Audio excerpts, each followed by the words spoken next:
एक बादशाह था और बादशाह भी अजीब तरीब होता है।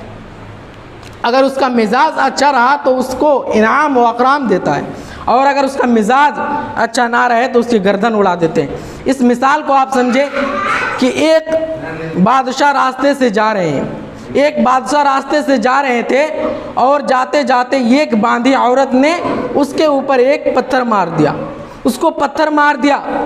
जब उस बादशाह को पत्थर मार दिया गया तो उस बादशाह ने अपने वज़ीर से कहा, अपने नौकर और सारे मुलाजमे को कहा कि इस पत्थर को लिहाजा नापा जाए और इसके बराबर उस औरत, उस बांधी औरत को अशरीफिया दिया जाए। तो उसके वज़ीर, उसके नौकर कह रहे हैं उसके बदले कि बादशाह आप, जबकि आप पर उसने पत्थर मारा और आप उसे अशरफिया देने की बात कर रहे हैं, आप उसको इनाम दे रहे हैं उसके बदले, उस पत्थर के बदले।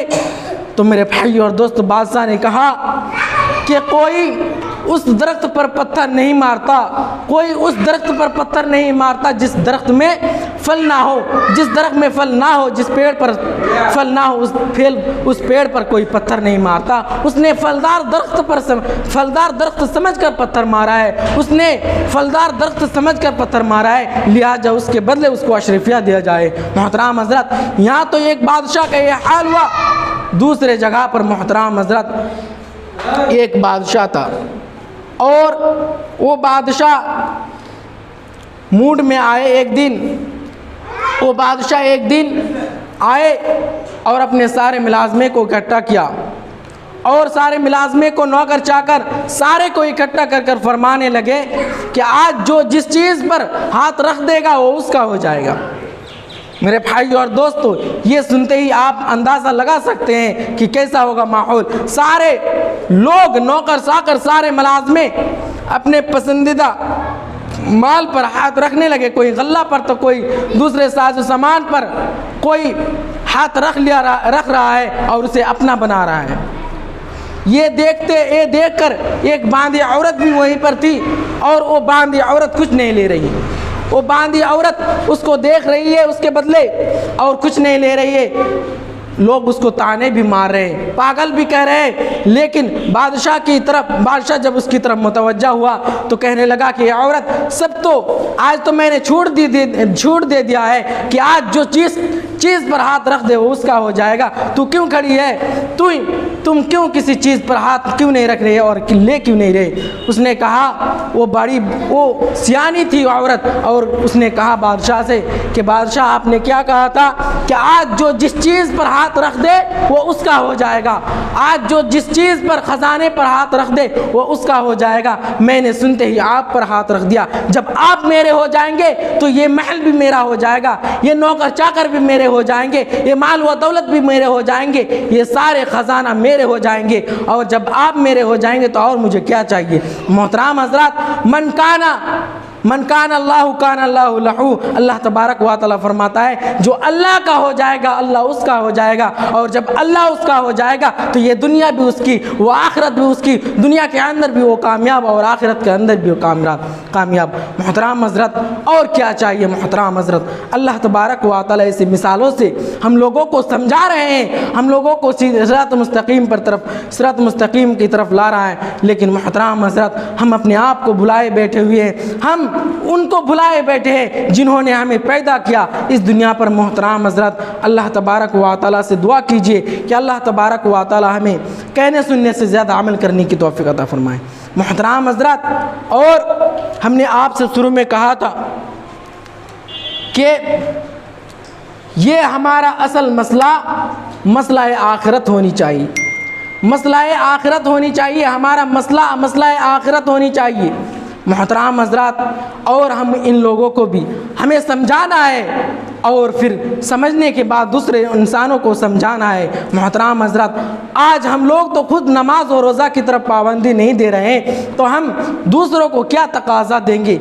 हमारे सामने जब दीन का तकाज़ा आता है, हमारे सामने जो नमाज और रोज़ा की नसीहतें आती हैं, तो मोहतराम हज़रात, हम अपने आप को बिज़ी कहते हैं और मसाइलों में गड़े हुए कहते हैं। मोहतराम हज़रात, ये सारे रिश्तेदार और ये सारे अखलाक हमारे सामने ही छूट जाएंगे।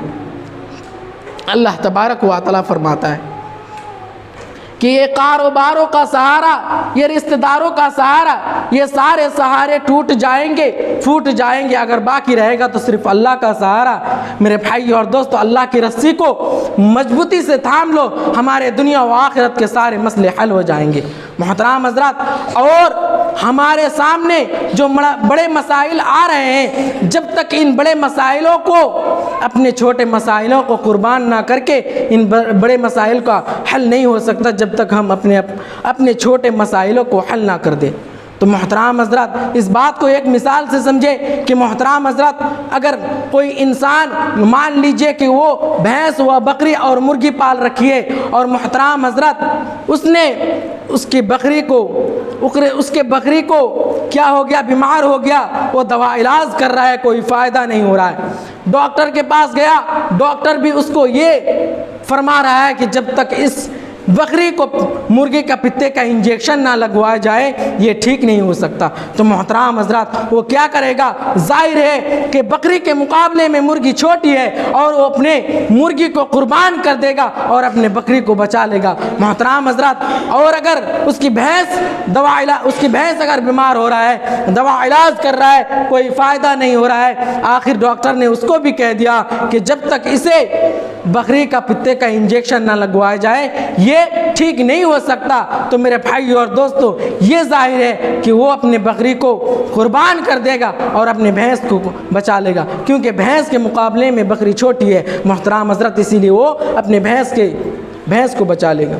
और अगर खुदा ना खास्ता उसके लड़के बीमार हो जाए तो मोहतरम हज़रात, वो अपने भैंस को दवा इलाज कर रहा है, कोई फ़ायदा नहीं, डॉक्टर ने कह दिया जब तक इसको भैंस के पित्ते का इंजेक्शन लगवाया जाए ये ठीक नहीं हो सकता मुकम्मल से। तो उसको क्या किया जाएगा? मोहतरम हज़रात, लड़के के मुकाबले में भैंस छोटी है, लड़के बड़ी चीज़ है, इसीलिए भैंस को कुर्बान कर दिया 10,000 की, और अपने लड़के को बचा लेगा। मोहतरम हज़रात, ये जाहिर है कि मोहतरम हज़रात, आज हम लोग अपने इस बड़े मसाइल को हल करने के लिए अपने छोटे मसाइलों को हल नहीं कर रहे हैं, अपने रोज़ी रोटी के बहाना में रह रहे हैं। मोहतरम हज़रात, दुनिया के सारे अखलाक और बिज़ियों में रह रहे हैं मोहतरम हज़रात, जबकि अल्लाह तबारक व तआला ने इन कामों के लिए हमें पैदा नहीं किया। मोहतरम हज़रात, जब आप नमाज और रोज़ा की तरफ तवज्जो दोगे तो मेरे भाई और दोस्तों, यकीनन आपके अंदर से सारे बुराइयाँ धीरे धीरे हटते जाएंगे। मोहतरम हज़रात, गुज़श्ता जुमा में भी आपसे कहा था कि मोहतरम हज़रात, जो शख्स नमाज पढ़ लेगा वो जितना गुनाहगार हो, वो जितना दुनिया के अंदर गुनाह करते हो, सारे गुनाहों में अगर मुब्तला रहे और अगर वो नमाज पढ़ना शुरू कर दिए 5 वक्त मुकम्मल, तो मोहतरम हज़रात, अल्लाह तबारक व तआला उसके ऊपर रहमत देते हैं। और मेरे भाई और दोस्तों, उनके सारे गुनाह धीरे धीरे छूट जाएंगे। और मेरे भाई और दोस्तों, वो गुनाह नहीं करना चाहेंगे जो मुब्तला थे।